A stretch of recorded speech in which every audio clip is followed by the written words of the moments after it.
Hello everybody, it's Jen. I'm so excited to be here today. I made my first light up card. I'm super excited.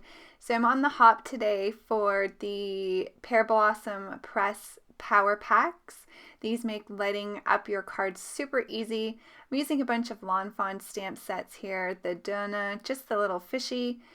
The Mermaid for you, I'm using the rocks and the little seahorse, and most of my images I'm using today are from You Are Sublime. I'm also going to use the little circle and the push me button here from the Lawn Fawn Push Here stamp set.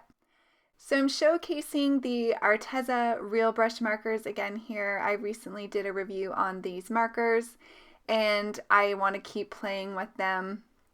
I went ahead and I stamped out the images using my Mini Misty on some Bristol Smooth cardstock, and then I did heat emboss my images with some clear embossing powder. So I'm just laying on some of the colors here, and then I'm using a water brush. This is a new to me water brush. I got the Ohuhu watercoloring brush pens in a multi-pack. I will link everything I'm using below in the description box for you. And I'm really actually liking these water brushes. They're very affordable and they do the job. So I wanted my little electric eel here to be kind of a greeny tealy blue color. I'm using more of a green color combination for the fins of the eel. I'm not really sure what that part would be called. And then more of the teal colors for the actual body. So he's going to be my little character that I'm going to light up today. And I had so much fun making this card. So I'm going to do the rocks in some gray colors. You saw me just kind of write on my paper towel there with the marker. I did say in my review with these markers that some of the bristles are kind of straying away from the main area. And so I just clumped them back together by wiping it on my paper towel there, using a couple grays for that. Now off camera, once these dried, I did go back and add some brown to the rocks. I didn't have any other gray colors in the card, and so I wanted to tie in some more brown. I will show you a close-up of the images before moving on to coloring. No, we are coloring before moving on to creating the card.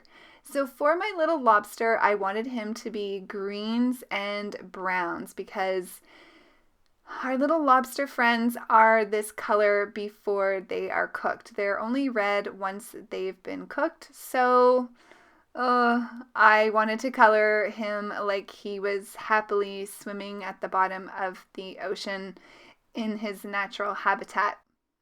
I'm going to do a few layers for this particular image here, just so that I can get the right color combination that I want. So I'm using a lot of greens here, some more like a forest green and then also like a moss green. And once that dries back, I will add some more brown to him as well. And of course at the end, I will add some white detailing with my gel pen, and I'll give him some spots to make him look really cute. I decided to go with some purpley pink combinations for the seahorse and the fish. So I'm just laying down my marker first, then using the water brush. I'm not adding any additional water except what's in the brush for coloring today. Using a little bit of a lighter color combination, kind of mixed with a magenta or a pinky color for the seahorse and the face of the largest fish, and then darker for the bodies of all of our little fish here. You can see how nicely these colors are spreading on the Bristol Smooth cardstock. So with these, sometimes I go over them more than once a coat has dried, just to darken up some of those colors, add in a bit more shadow. So you can see I'm doing that here with the seahorse. And I really like how adding more color on top of a layer that's dried adds to the overall look of the images. Just needed to add a little bit more of that fuchsia or magenta type color for the seahorse. And here's where I'm going to add in a little bit more purple for the fish as well. So here's where I'm bringing in the brown color for our little lobster. little bit darker of a brown here as well. So kind of like a darker brown and then a lighter brown. And then I'll mix that in with the green layer that's already on our image. And you can see here the colors move beautifully together. So I find the easiest way to color these up is to use a circular motion so that you don't see any line details in the coloring. I don't know if you can hear that, but my compost truck is outside picking up the compost bin. It never fails whenever you're trying to do a voiceover. So I was just showing you there that I had cut out all of the images using my brother's Scan and Cut, and I also showed you how I switched up some of those colors just by adding a little bit of different colors on top of the coloring that I'd already done. So for my background, I am using some distress inks. For the sand, I'm using Vintage Photo and Tea Dye. The first brush, or the brush that I'm using here now, is a round circular makeup brush, which I love. My friend Mary Polanco sent me that, and it's a new favorite. And then for these smaller areas, I'm just using my makeup brushes that I purchased off of Amazon. I wanted the background to be more dark in color just because the point of the card was to light it up. So I wanted it to look like it was the bottom of the ocean. So as I move through this background, you're going to see I'm actually going to add some blue to the sand bottom, just because in real life there would be water over top of the sand, so it would give a blue effect. So for the blue Distress Oxides, I'm using Tumbled Glass, Faded Jeans, and Chipped Sapphire, and I'm just working my way here.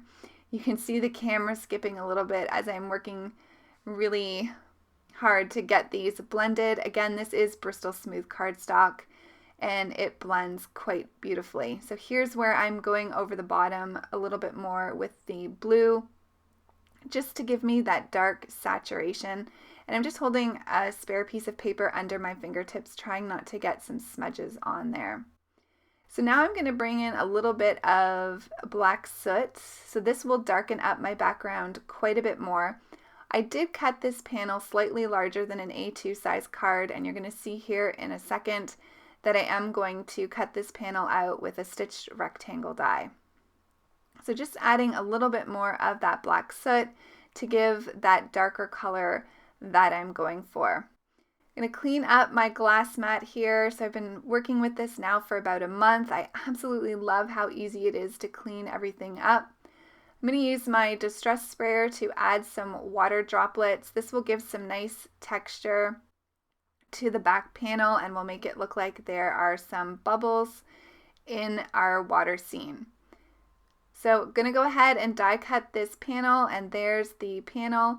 And now I'm going to go ahead and start to create the scene card. So I wanted to make sure I knew where the placement of the eel was going to be before I started to work on the light up system. So I am going to adhere my eel to the two rocks that I'm going to use. I wanted it to kind of look like he was coming out of a little nook or cranny and lighting up the bottom of the seabed when you press the Power Pack light. So I want the light to be coming from sort of the middle of his head. So I just went ahead there and made a little circle with my pencil. I was going to use just a regular hole punch to punch a hole in the card so the light could shine through, but I couldn't reach the hole, so I had to grab out my crocodile. So this will just help allow the light shine through better to my image. I will eventually pop this card panel onto another panel.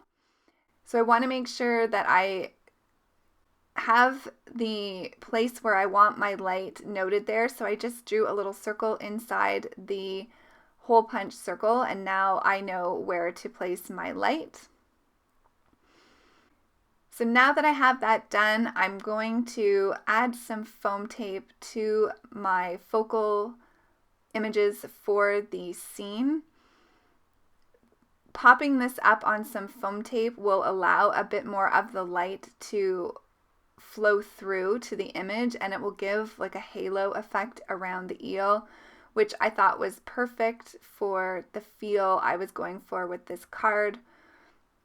Now you can do a light up card where you cut out a shape and use some vellum, which makes it a little bit easier in terms of putting the card together, but this is the first time I'm doing a light up card. I didn't practice or anything, so you're getting a first-hand look at how easy these light up power packs are. So here's where I'm going to stamp the little sign for the push me button. Again, I just wanted to make sure that the two main elements I needed to set the power pack in place were ready to go and on my card, so I didn't have to worry about placement. So I'm going to have our little lobster friend holding this push me sign. I did add some foam tape to the back of him, and then where he's overlaying on the rock, I just added some liquid adhesive. I'm going to add some foam tape here to the little push me sign, and I'm going to have that tucked in his claws there. And like I said, the look I was going for was like he was holding up this little sign. So at first I wasn't sure if the foam tape was going to get in the way of the push button, but it worked just fine. It didn't make a difference at all. Just going ahead and making a spot for where I want my push button to be. And that little push button is to the left-hand side of the power pack. And so this is what it looks like. I'm just drawing out where I want it to be placed on my card base or the bottom panel of my card. I'm going to use some really strong adhesive to make sure this doesn't move. So I'm using some red tape here. This stuff does not move once you get it into place. And you can see it was good that I drew out where I wanted my little power pack to be because I almost put it the wrong way. And here's the Chibitronic light. So it's very tiny, but it gives off a great source of light. There's a negative and a positive side to the little light. So I want to make sure the light itself is over the little circle I marked on my piece of paper. And then I went ahead and I just wrote down the plus and minus side just in hopes that you guys could see that a little better. There's also a plus and minus side on the power pack. So I'm going to use some conducting tape here. And this actually conducts the electricity through the adhesive as well, which is really cool. So I did the negative side first, and now I'm just going ahead and laying down the positive side. You want to make sure the positive and the negative don't touch. But as you can see, you can cut the copper tape and it still works. So here I'm pressing it for the first time. I was so happy that it worked. I've gone ahead and popped my top panel here up on some foam tape. I did 2 layers of that, and you can see as I keep creating the card, I keep pushing the button to make sure that it still works. I was afraid I was going to mess it up a little bit, but it was super easy. So there's our little eel lighting up. And now I'm going to go ahead and I'm going to finish off the scene here. So I did color up a bunch of the plants and little water foliage, I guess, for lack of a better word, seaweed and such, coral, to fill out the rest of the scene. So for some of these, I'm going to adhere them down using some liquid adhesive, and others I will pop up just depending on where they are. Now, as I'm adding the seaweed behind the eel, I want to make sure it doesn't interfere with the light. So I am going to keep checking that as I adhere these little images down to the back of the card panel. And it works perfectly. No issues whatsoever. I'm so excited because I stayed away from light up cards because they just seemed way too complicated for me. But I have a feeling you'll be seeing a few more because these were just super fun to make, and they come in a pack of 3, which is really awesome, so you get to make more than one card with a pack. So again, just making sure that the coral and the sea plants here are not getting in the way of the light. I did want to adhere the head of the eel to that popped up coral just so that it had a little bit more stability. And you can see here how the card is really coming to life with all that added extra fun with the coral and the sea plants. So once I get the left-hand side of the card done, I'm going to work on the right-hand side of the card. I felt like I needed to balance out this right-hand side, so I'm going to use the two little rocks that I colored out from the Mermaid for You stamp set. I am popping those up on some foam adhesive. I'm not pushing those down. I want to figure out where I'm putting the rest of my images before I actually adhere those rocks down to the bottom. I wanted the little seahorse kind of popping out of the seagrass and stuff to the right hand side just for that pop of color. So I think this is pretty much my layout. I want to get the little fish on. I wanted to make sure that I brought some of the images up to the top just to fill up that panel a little bit more. I really like how that long piece of seagrass that I just put by the lobster really also pulls your eye up more towards the top of the card and that large fish. Just had a little bit of issues with this one piece of seaweed here. My foam tape did not want to stick, but I finally got it into place. And then I'll just go ahead and finish up here with these final images for the bottom of the scene card. Once I get that seaweed in place, then I'll go ahead and put the little seahorse over to the bottom. And I like how that brings the purple magenta color down into what is mostly dull colors for our little scene at the bottom, except the bright colored sea plants and our little electric eel. So I wanted that large fish to kind of be tilted towards the push me sign just so it drew your attention so that the recipient would know to kind of focus on that part of the card. I am popping all the fish up on some foam tape.